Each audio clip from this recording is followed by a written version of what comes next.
tous, je suis ravie d'être de retour pour une nouvelle vidéo. Ça fait plusieurs mois que j'ai pas filmé et ça commençait à vraiment me manquer. Aujourd'hui on se retrouve pour une vidéo sur mon guide sur comment prendre soin de ses plantes. J'ai posté sur Instagram comment grandir mes plantes et puis les nouvelles plantes que j'avais, des bons plans et tout. Et on m'a demandé une vidéo sur comment j'en prenais soin et c'est vrai que moi j'adore en parler donc c'est avec plaisir qu'on se retrouve aujourd'hui pour une vidéo dans laquelle je vais vous dévoiler mon guide, comment moi je prends soin de mes plantes. Et en même temps que je vous raconte ça, je vais rempoter quelques plantes. Donc j'ai des petites plantes qui ont besoin d'être mises dans de plus grands pots. Et je vais commencer par l'achat. Où est-ce pour avoir des plantes, il faut bien en trouver. J'ai tendance à acheter mes plantes en jardinerie, donc chez Truffaut. Mais récemment, j'ai découvert les ventes de plantes éphémères. Et au début, j'étais sceptique parce que je me disais, mais comment on peut vendre des plantes aussi peu chères que 2 €?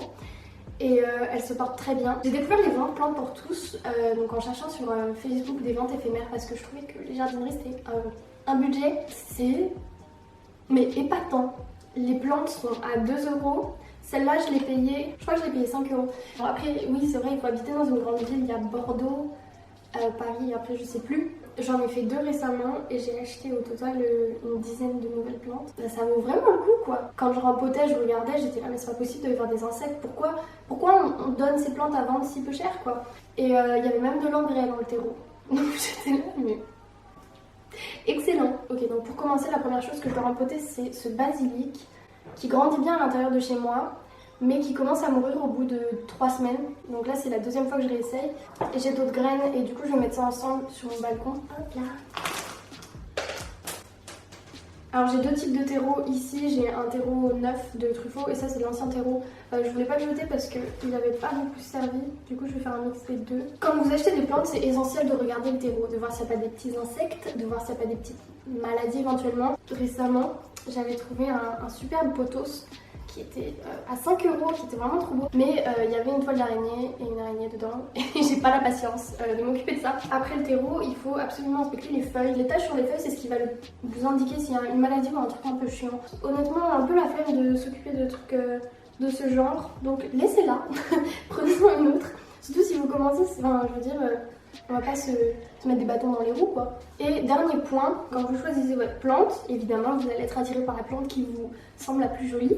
Enfin, plusieurs d'ailleurs sûrement, mais c'est important de lire l'étiquette ou de demander conseil s'il n'y a pas d'étiquette ou de faire tes propres recherches si écrit non. Tu vas pas ramener chez toi une plante qui a besoin de beaucoup de lumière si chez toi il n'y en a pas trop. Moi c'est un peu l'erreur que je faisais systématiquement, c'était de ramener chez moi des plantes comme les succulentes qui ne survivent pas chez moi. Là je vais planter les graines, on a eu la chance de recevoir dans le courrier une publicité quoi pour un truc dont je vais pas faire la pub mais des petites graines de basilic, excellent. Si vous commencez, moi la plante que je vous recommande le plus c'est le pothos. C'est une plante qui est pas compliquée. Et quand vous commencez, vous avez besoin d'une plante dont vous allez vous occuper. Tandis que quand tu achètes une succulente, par exemple, tu l'arroses et 2 semaines après tu reviens la voir, mais elle a vraiment pas besoin de toi. Tandis que le pothos, ça demande un peu plus d'attention. Et en même temps, ça survit à peu près n'importe quoi. Là, je suis en train de pousser les graines un peu sous la terre, de les déplacer parce que je les ai toutes mises à côté, ça a versé d'un coup. Ok, donc une fois que vous avez votre petite plante, que vous êtes à peu près sûr que ça va bien dans votre environnement, c'est souvent pas la peine de l'arroser, en particulier en jardinerie, ils ont tendance à beaucoup arroser les plantes, donc laissez-la tranquille. La plante va changer d'environnement et le temps qu'elle s'acclimate à votre maison, je vous conseille de la laisser un peu au même endroit. Vous n'allez pas lui faire des chocs ou quoi, ne la rempotez pas immédiatement, sauf s'il y a une maladie, un problème, un truc. Je vais mettre un petit coup d'eau. Je vous avoue, j'ai pas beaucoup de succès avec ce basilic, donc on verra comment ça se passe. Ne rempotez pas immédiatement votre plante, en tout cas moi, c'est le conseil que je vous donnerai. La plante, elle est un petit peu secouée dans un nouvel environnement et il faudrait pas en plus déranger ses racines. Donc laissez-lui le temps de s'acclimater à sa nouvelle place. Je vous conseille vraiment d'éviter de bouger votre plante intempestivement. Maintenant pour parler du rempotage, donc ce que je suis un peu en train d'illustrer en ce moment, je vais mettre en terre cette comment ça s'appelle, spider plant. Je voudrais la mettre dans ce pot en fait que j'ai acheté à la brocante, ce qui est trop mignon. Quand vous rempotez votre plante, c'est essentiel d'avoir des billes d'argile ou une forme de drainage au fond. En fait l'idée c'est que quand il y a trop d'eau, il faut pas que l'eau stagne dans les racines, sinon ça fait pourrir et vraiment je pense que c'est comme ça que la majorité de mes plantes ont pu mourir parce que je les arrosais trop et qu'il n'y avait pas de forme de drainage. Je sais que la plupart des cache-pots qu'on vend, il n'y a pas de trou parce que c'est plus esthétique. Moi les pots que je vous conseille le plus c'est les pots en terre cuite comme ça, où il y a un trou à la fin et vous mettez une jolie coupelle. Honnêtement, j'ai acheté la plupart de mes cache-pots que vous voyez ici, de mes coupelles dans des vides-greniers ou chez Emmaüs ou quoi, et ça coûte littéralement 1 euro. Donc vous pouvez trouver des trucs assez mini. Hein. Ouais, il y a quoi que j'ai acheté neuf là-dedans. Et ensuite t'arroses pour que les racines s'enlisent un peu dans la terre. Dans ma petite théière qui me sert d'arrosoir, j'ai mis de l'eau, bien sûr. Et j'ai également mis 0,25 ml de ce truc. Je ne recommande pas aux débutants parce que j'ai eu un peu de mal à ne pas avoir peur.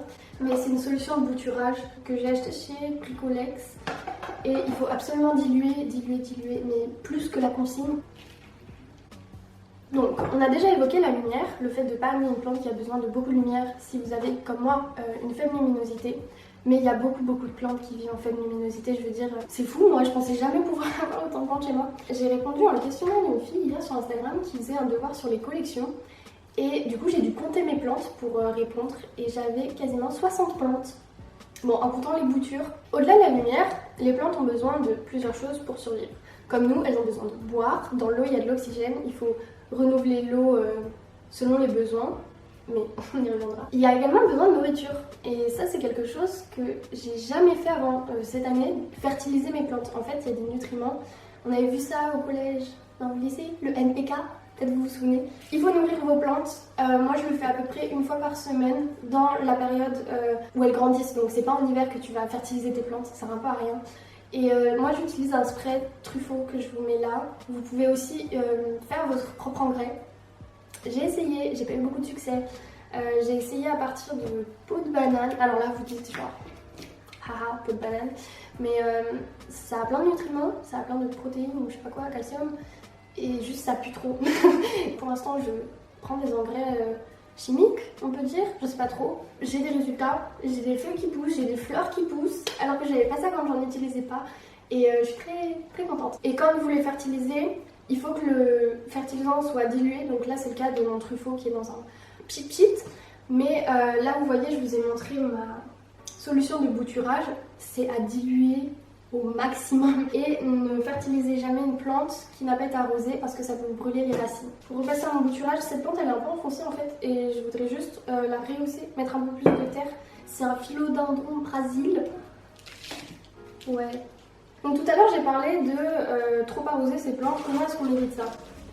Alors, moi j'ai ce problème tellement systématiquement, j'ai décidé d'investir dans un testeur de sol, donc ça coûte 5 € sur Amazon. Honnêtement, si c'est vraiment genre un de vos hobbies et tout et que ça peut vous enlever l'angoisse de trop arroser vos plantes, moi je dis foncez.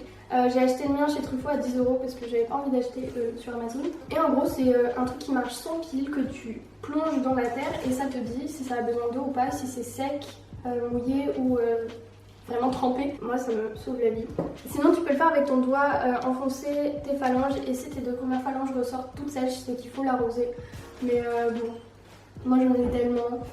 Franchement, mon petit luxe que je m'offre. Après, c'est un peu le seul outil que j'aurais à vous conseiller. Enfin, on n'a pas besoin de grandes choses pour faire de grandes choses.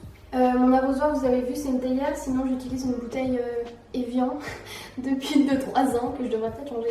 Ensuite, toutes les 2 semaines, enfin moi, je vous conseillerais de le faire toutes les semaines, mais à vous de voir. Je vous conseille de prendre le temps d'inspecter les feuilles de vos plantes. Alors quelque chose qui a vraiment changé beaucoup pour moi, c'était de prendre un gant de toilette avec de l'eau et d'enlever la poussière qu'il y avait sur mes feuilles.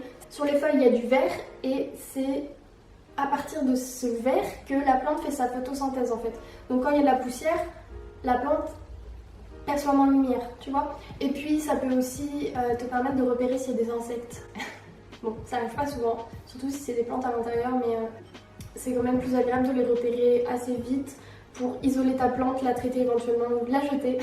Une fois j'étais hyper inquiète parce que mon poteau c'était vraiment en train de mourir alors que c'est la plante la plus ancienne que j'ai. Ça fait 5 ans qu'elle est chez moi et je comprenais pas, elle faisait pas de nouvelles pousses, les feuilles jaunissaient. J'ai commencé à faire des boutures avec toutes les feuilles parce que je savais pas quoi faire. Et en fait, en regardant la terre, je m'aperçois, il y a des petites bêtes là-haut. Du coup, j'ai jeté, j'ai pas eu le courage. Et en même temps que tu nettoies les feuilles, je te conseille de prendre des ciseaux et de couper les feuilles mortes. Couper les feuilles mortes, ça permet d'une part à ce que le terreau reste propre.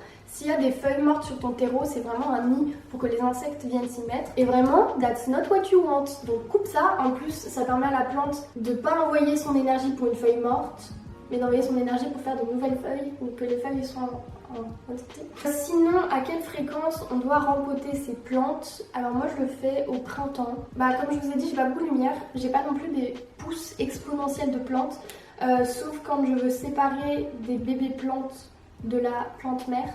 Est-ce que vous me suivez? Quand tu achètes une plante, en fait il y a plusieurs pousses et tu peux les séparer pour te faire un peu plus de plantes ou les offrir.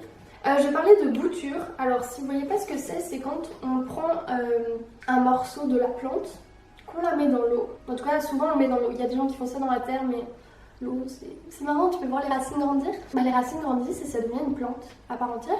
Je vous montrerai des photos de mes boutures dont je suis très fière.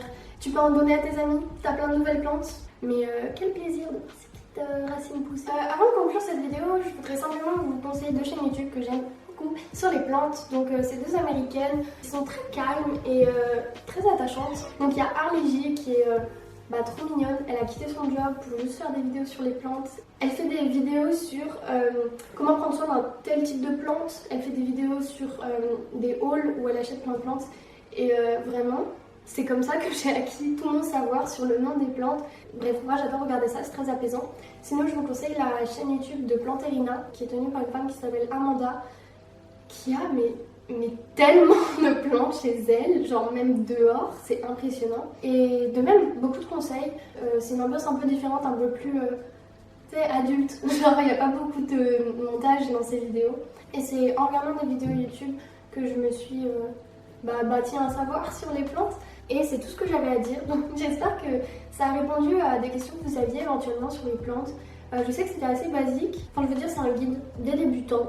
Et si vous avez des questions, n'hésitez pas parce que j'adore parler de plantes, de jardinage en général. Et je vous souhaite beaucoup de réussite dans votre petit jardin intérieur. Et merci d'avoir regardé cette vidéo. Ça me fait vraiment plaisir de parler de choses que j'aime et de voir qu'il y a des gens qui apprécient de m'écouter. Donc merci. Voilà, j'espère que vous passerez une bonne journée. Là, je vais devoir nettoyer tout ça. Et passez un bon week-end, une bonne semaine. Gros bisous.